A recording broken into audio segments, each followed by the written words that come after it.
Magandang araw sa inyong lahat. Kumusta po kayo? I'm wishing everyone a wonderful week and I hope na tayo ay patuloy na pagpapalain and we continue to stay healthy, happy, and courageous na lumaban sa mga pagsubok sa buhay. Pakita ko lang po sa inyo ang mga puno namin, ang mga halaman namin na bell peppers.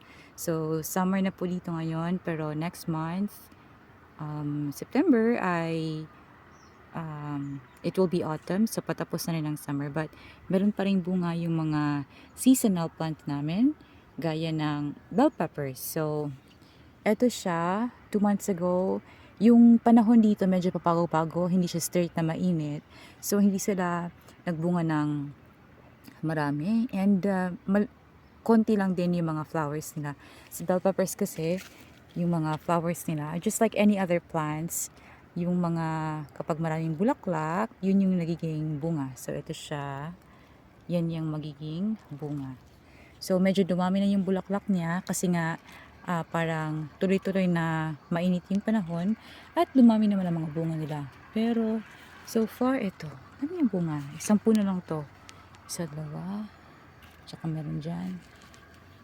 So usually ginagawa ko pag may mga tumutubo na mga maliliit na branches dito sa may baba, tinitrim ko para matrain siya na dito lang sa may upper na banda umusbong ng pagtubo. Ayan. Alright.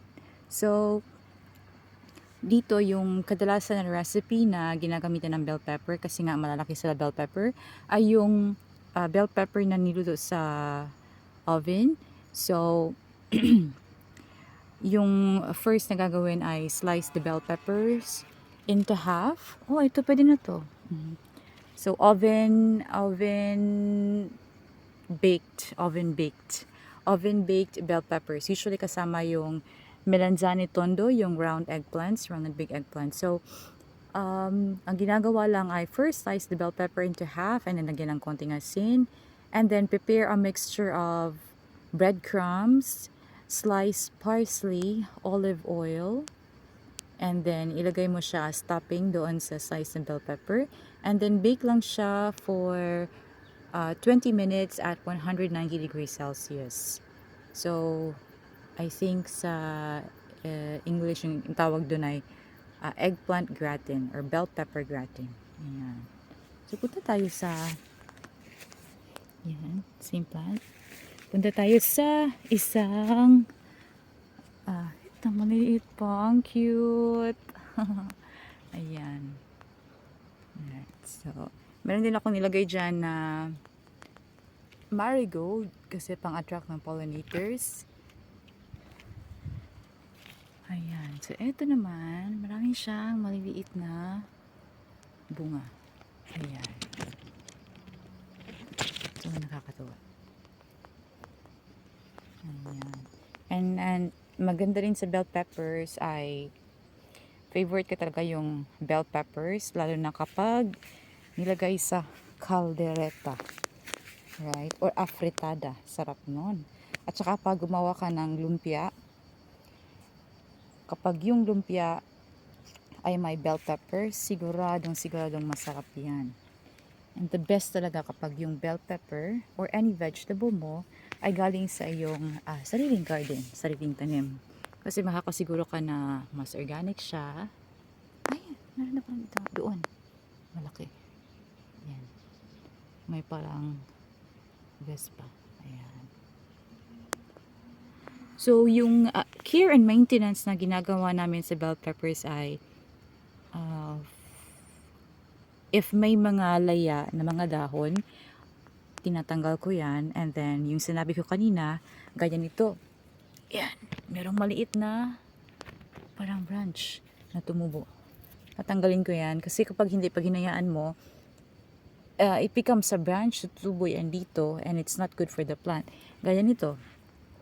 So, dapat ito, hindi ko yan hinayaan na tumubo. Kasi nag-outbalance na yung plant. So, nilagyan ko ng parang stake.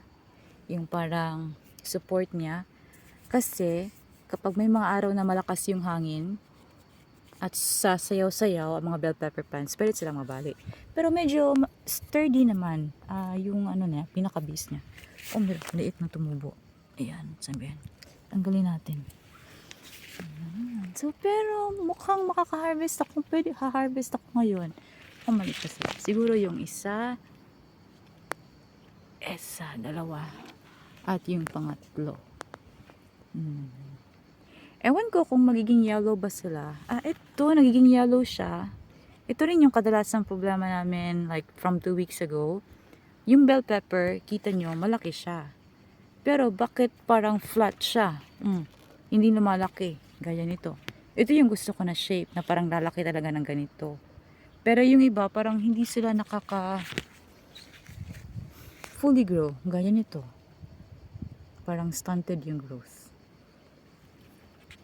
And then, may na-save din ako na bell pepper seeds.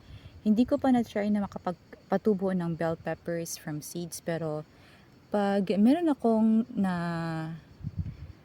siguro, I'm going to let one of these bell peppers ripen to the max, right?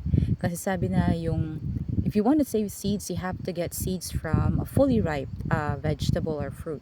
So, maybe next month, meron akong bell pepper na hahayaan na ripen fully, and then I'm going to extract the seeds. And it's going to be an experiment because I'm not sure if tutubo ba sila. So usually, ginagawa ko pag nagsisave ako ng seeds, first is, it has to be